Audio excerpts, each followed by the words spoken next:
వారు సుదీర్ఘకాలం కాంగ్రెస్ పార్టీలో ఉన్నారు. పెద్ద ఆయనకి అన్ని రకాల గౌరవం ఇచ్చాం. స్థానికంగా జరిగిన చిన్న సమస్యతో వారు పంచుకొని పార్టీ వదిలినారు. అంత పెద్ద సుదీర్ఘమైన రాజకీయ చరిత్ర నాయకుడు ఏ నాయకుడినైతే అవినీతి ఆరోపణలపై విమర్శించినాడో, ఏ పార్టీనైతే ఇన్నేళ్లుగా కర్పూరపడుతూ వచ్చినాడో, ఏ నాయకుడు కాళేశ్వరం ప్రాజెక్టు కడితే విమర్శించి దాంట్లో విపరీతమైన అవినీతి జరిగిందని చెప్పినాడో ఆ నాయకుడు చెంతన చేరి ఆ నాయకుడు రావాలని ప్రజలు కోరుకుంటున్నారంటే ప్రజలు నవ్వుకుంటా ఉన్నారు. ఇప్పటికీ మాకు జీవన్ రెడ్డి గారి పట్ల గౌరవం ఉంది. పెద్ద ఆయన సుదీర్ఘం కాంగ్రెస్ పార్టీలో ఉన్నారు.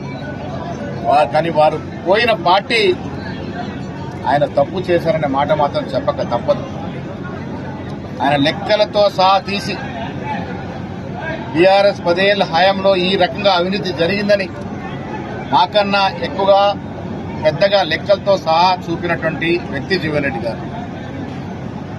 అలాంటి పార్టీకి మళ్ళీ జీవన్ రెడ్డి గారు పోవడం అనేది జగిత్యాల ప్రజలు జీర్ణించుకోలేకపోతా ఉన్నారు.